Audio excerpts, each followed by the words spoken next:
Et si j'étais coloriste? Non, non, ne t'inquiète pas, tu t'es pas trompé de chaîne. Bienvenue dans cette série de vidéos Et si j'étais?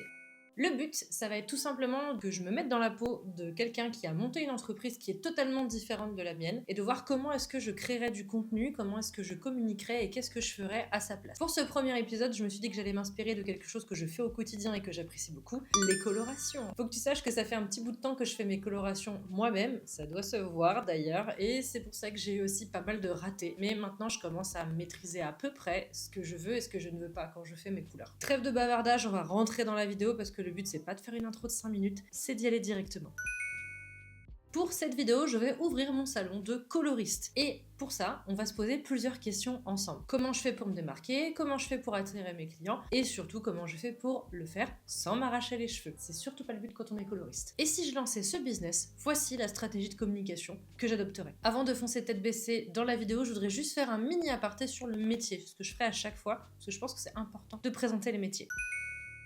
Le métier de coloriste, c'est pas juste savoir faire un tie and dye avec un tuto TikTok, surtout pas. Un ou une coloriste, c'est un ou une professionnelle de la coiffure, spécialisée dans des techniques de coloration. Ça demande des compétences techniques, ça demande une bonne dose de créativité, une maîtrise parfaite des couleurs et surtout de leur complémentarité. Parce que si tu as une cliente qui vient te voir avec les cheveux noirs et qui veut un blanc ou un blond ou un rose, bah du coup il va falloir savoir comment faire pour réussir à lui faire sans lui niquer les cheveux. Et ce qui est très important dans le métier de coloriste, mais de manière générale dans les métiers de service, c'est la capacité à écouter et à conseiller ses clients et ses clientes pour éviter les catastrophes, dans ce cas-là capillaires. Côté diplôme, il faut avoir un minimum un CAP coiffure pour pouvoir exercer légalement, que ce soit en salon ou à domicile. Souvent, les pros qui se spécialisent en couleur poursuivent avec une mention complémentaire coloriste permanentiste. Donc coloriste c'est sur la partie couleur et permanentiste c'est vraiment plus sur la mise en pli et mise en forme des cheveux. Grâce à cette mention complémentaire, ils vont pouvoir maîtriser les pigments comme des alchimistes et être capables de faire des bonnes colorations comme il faut. Si tu veux t'installer à ton compte, il te faut respecter des règles d'hygiène, de sécurité et de déclaration classiques, les assurances, les registres et tutti quanti. En gros, c'est un vrai métier et il mérite toute la reconnaissance parce que coloriste c'est vraiment un truc à part entière, avec vraiment des notions très spécifiques autour des couleurs, de leur complémentarité, de comment est-ce qu'elles fonctionnent, de comment est-ce qu'elles agissent sur les cheveux. C'est quand même quelque chose de très particulier.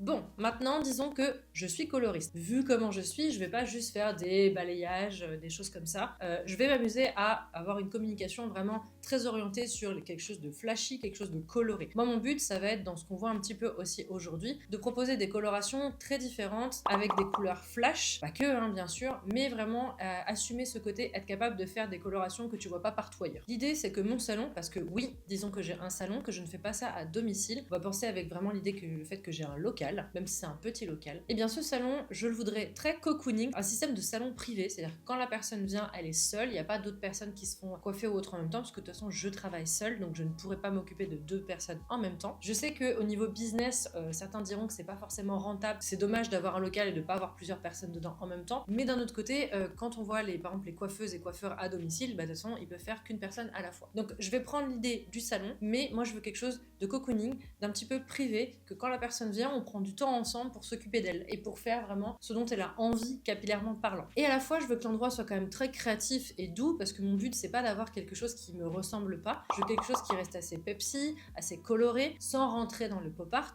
Mon but, c'est que les gens viennent ici se faire coiffer, mais surtout se sentent bien. Dans les compétences et dans ce que je vais pouvoir proposer, j'aurai évidemment la possibilité de couper les cheveux, mais je serai spécialisée dans la partie coloration. Donc, ça veut dire que pour moi, il y aurait des personnes qui pourraient venir se faire couper et colorer les cheveux ou seulement colorer. Je ne ferai pas de coupe tout court. C'est pas le but de ce salon-là. Au niveau de ma cible, je vais m'occuper des personnes qui veulent un petit peu sortir du cadre, sans forcément cibler que des personnes qui veulent des coupes complètement abracadabrantesques. C'est pas le but non plus, bien sûr, je ne ferai pas que ça, mais des personnes qui ont envie de s'affirmer, de s'assumer à travers des couleurs un petit peu originales, que ce soit au niveau de la couleur en elle-même, par exemple du rose, du vert, des choses comme ça, ou que ce soit sur la technique utilisée, c'est-à-dire par exemple d'avoir les under hair, donc on va colorer que le dessous, toutes les techniques qui sont faites aujourd'hui et qui sont proposées avec des résultats différents et qui font que quand on voit quelqu'un qui porte ça, on se dit ah tiens, ça c'est original. Donc moi je vais vraiment me cibler là-dessus. Ce qui va être important pour moi, je vais cibler certainement beaucoup de plus les femmes que les hommes parce qu'il faut le dire, aujourd'hui sur le marché il y a beaucoup plus de femmes qui font de coloration que les hommes, mais je ne me fermerai pas à la jante masculine puisque je connais beaucoup d'hommes moi aussi autour de moi qui font des colorations et qui font pas que des colorations en couleur naturelle. Mon mari par exemple, il fait aussi des colorations comme moi, du coup il y a aussi des mèches des fois roses, bleues, vertes, etc. Donc je ne vais pas me fermer fermée aux hommes, mais je sais que dans ma communication, je vais quand même être un peu plus orientée vers les femmes. Donc je vais essayer de trouver un entre-deux. Je pense que je vais orienter ma cible autour des 20-40 ans. Non pas évidemment que les autres personnes ne fassent pas de couleur, mais généralement en dessous de 20 ans, c'est un petit peu compliqué parce que ça va être aussi lié à l'école, à ce genre de choses-là. À partir de l'âge où on est majeur, ça va être un petit peu plus facile et souvent on va rentrer dans des études supérieures où ça va être un petit peu plus facile d'assumer son look si on en a envie. Pareil, je dis pas qu'au-delà de 40 ans on fait pas de couleur, hein, j'en connais plein qui en font. Disons que sur le côté très pop, très électrique, très tendance, je pense qu'on va quand même être plus proche de cette cible-là. Bien sûr, pareil, je ne me ferme pas aux personnes de plus de 40 ans, on est d'accord, mais dans ma communication, je vais plutôt avoir un discours orienté pour cette cible-là. De plus, faire appel à quelqu'un qui est spécialisé dans la coloration, ça peut également représenter un budget, surtout si on veut entretenir sa couleur régulièrement. Et croyez-moi, je sais de quoi je parle. C'est important aussi d'être conscient que la plupart des personnes qui vont s'intéresser à ça vont aussi avoir un budget pour eux qui va être lié à ça. Comme par exemple, on peut avoir des budgets pour les ongles, pour celles et ceux qui aiment faire leurs ongles, ou pour la mode, ou pour, enfin voilà, toutes les activités et les passions qu'on peut avoir chacun et chacune. Bon, j'avoue, un truc qui me ferait trop kiffer, ce serait d'avoir une petite mamie qui vienne se faire des mèches violettes et bleues. Je trouverais ça incroyable. Mais je sais que c'est peut-être un petit peu moins le cas aujourd'hui, bien que avec l'avancement des âges des populations, je pense en effet qu'on va avoir de plus en plus de personnes matures qui vont avoir plus de couleurs un petit peu originales, peut-être des tatouages, des piercings, etc. puisqu'on va arriver vers ça aussi. Aujourd'hui, en 2025, je vais plutôt cibler ces personnes-là, mais je pense que ça peut être aussi un marché intéressant dans le futur. Comme je te le disais tout à l'heure, je vais être solo, donc ce sera un salon privé, pas forcément pignon sur rue, c'est-à-dire que mon but ce serait que ce soit un institut, pas dire forcément caché, mais pas besoin d'avoir une devanture, puisque mon but c'est pas que les gens sonnent et viennent prendre rendez-vous, c'est qu'ils prennent rendez-vous uniquement en ligne ou par téléphone sur des horaires dédiés à la prise de rendez-vous. Donc ce que je vais faire, c'est que je vais mettre en place un calendrier de prise de rendez-vous directement en ligne, et il y aura évidemment un numéro de téléphone, mais qui sera ouvert sur certaines horaires quand je ferai l'administratif de l'entreprise, sur lesquels on pourra prendre rendez-vous. Et il n'y aura pas possibilité de venir au salon pour prendre son rendez-vous. Donc c'est aussi pour ça que je pense que ma cible est entre gros guillemets plutôt sur les 20-40, parce qu'il y a des personnes qui vont être plutôt peut-être un peu plus âgés qui vont préférer pour venir prendre rendez-vous en physique. Pareil, je fais des généralités, mais je pense que tu vois ce que je veux dire. En gros, le salon aura 2 pièces, la partie la plus grande où je vais pouvoir accueillir les clients et les clientes, avec un espace café, avec un espace friandises, gourmandises, etc. pour passer un bon moment ensemble, parce qu'en plus, les couleurs, des fois, ça peut mettre du temps à poser, donc c'est important de comprendre que les gens qui viennent peuvent venir pour plusieurs heures, des fois. Et la deuxième pièce sera réservée vraiment à toute la partie donc réserve, où je pourrai stocker toutes les colorations, la machine à laver pour laver les serviettes, les stocks de shampoing, etc. Donc l'idée ce serait d'avoir quelque chose de simple, minimaliste dans ce sens-là. Évidemment, siège massant obligatoire parce que mon but c'est que les gens viennent là prendre du temps, etc. Il y aura un système de son pour pouvoir diffuser de la musique quand la personne le souhaitera. Et je pense même mettre en place un écran pour pouvoir regarder des choses, puisque par exemple, moi ça m'est déjà arrivé pendant une séance de tatouage, qu'on regarde un épisode de Dragon Ball Z avec mon tatoueur. C'était vraiment chouette de pouvoir à la fois en parler et de pouvoir avoir quelque chose sur lequel se concentrer. Et je pense que quand les gens viennent pour des couleurs et que ça peut durer quelques heures, bah ça peut être bien de se dire tiens, est-ce que tu as envie qu'on se mette un épisode de je sais pas quoi, ou qu'on se mette un truc, ça peut être marrant. Bon, maintenant qu'on a posé l'ambiance ensemble, il va falloir que ça se sache, parce que j'aurais beau avoir le meilleur salon du monde et un côté très intimiste, etc. Si j'en parle pas autour de moi et si personne sait que j'existe, bah j'aurai pas de clients. Donc on va passer maintenant à la partie stratégie de communication.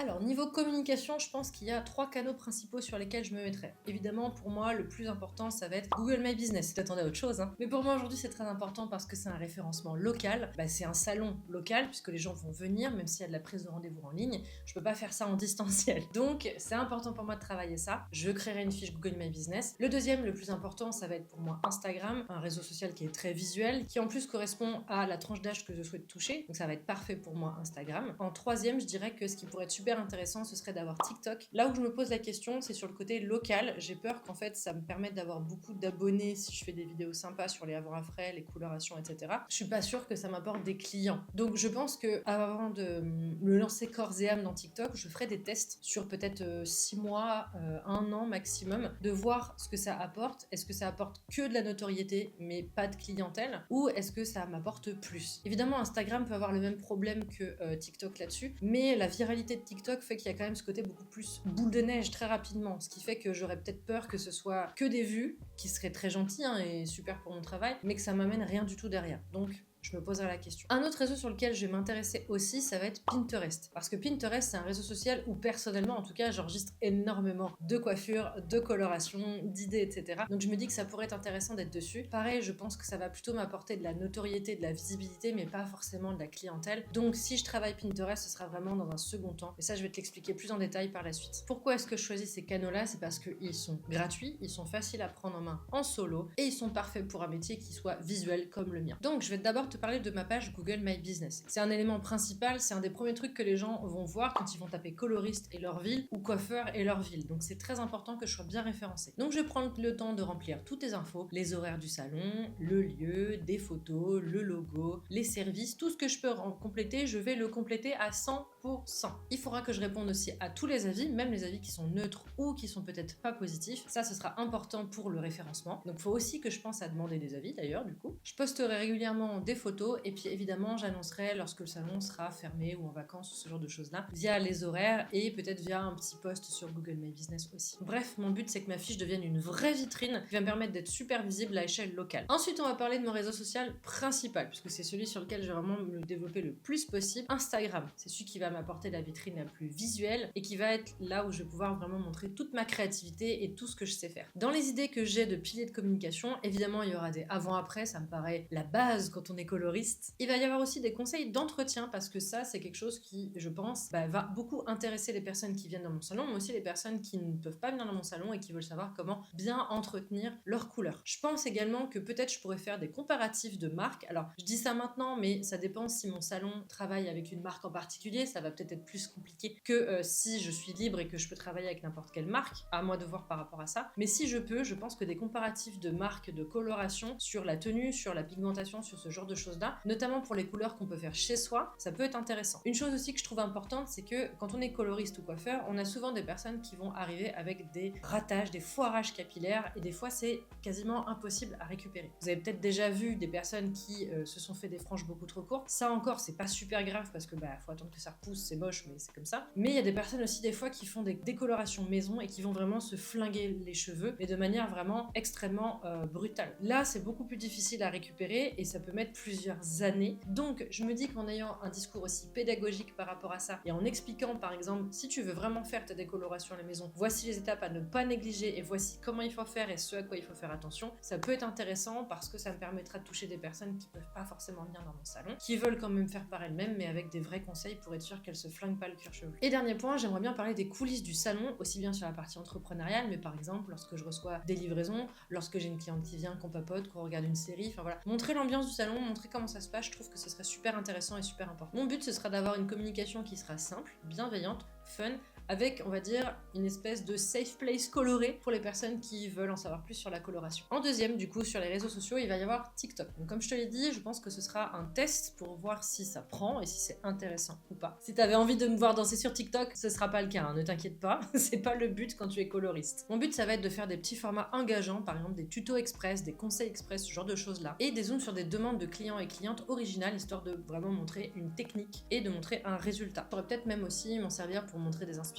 ce genre de choses-là, peut-être même repartager des TikTok d'autres personnes qui sont connues dans le monde de la coloration, et ça pourrait être intéressant justement de créer du lien dans ce sens-là avec ces personnes. Ensuite, dans les développements possibles, donc comme je te l'ai dit, il y aurait Pinterest qui pourrait être intéressant. Pareil, je pense que ce serait un test à voir si ça m'apporte quelque chose ou pas. L'idée, ce serait certainement que si je lance un Pinterest, il faudrait que j'ai un média à côté. Donc ça pourrait être un blog avec des articles sur mon site qui vont expliquer les différentes techniques, qui vont expliquer les marques que j'utilise, pourquoi, les erreurs à ne pas faire, etc. Ça peut être un podcast également, ou ça peut être une chaîne YouTube, puisque le but de Pinterest, c'est de renvoyer vers quelque chose. Évidemment, je peux renvoyer sur mon Insta ou mon TikTok, mais c'est vrai que c'est un petit peu moins engageant. L'idée, c'est de renvoyer vers du contenu plutôt long. Donc par exemple, je pourrais très bien développer un podcast. Dans ce podcast-là, on pourrait peut-être parler de s'affirmer, du bien-être de soi, ce genre de choses-là, à travers le métier de coloriste bien sûr, mais en invitant des personnes qui sont aussi dans le métier du bien-être, de l'acceptation de son image, ce genre de choses-là. Je pense que ça pourrait être quelque chose un petit peu tourné autour du dev perso, ça pourrait être super intéressant. Ça pourrait être l'occasion d'aborder des sujets qui sont aujourd'hui très importants important dans la société. Si je voulais développer une chaîne YouTube, bien que je pense que ça prendrait beaucoup de temps, et je pense qu'en tout cas, si je devais le faire, je ne le ferais pas en premier. J'essaierais d'abord le reste, et ce serait complémentaire. Dans ce cas-là, j'aurais certainement deux formats que je voudrais développer sur la chaîne. Le premier, ce serait des formats plutôt tutoriels, donc pour expliquer certaines utilisations, etc.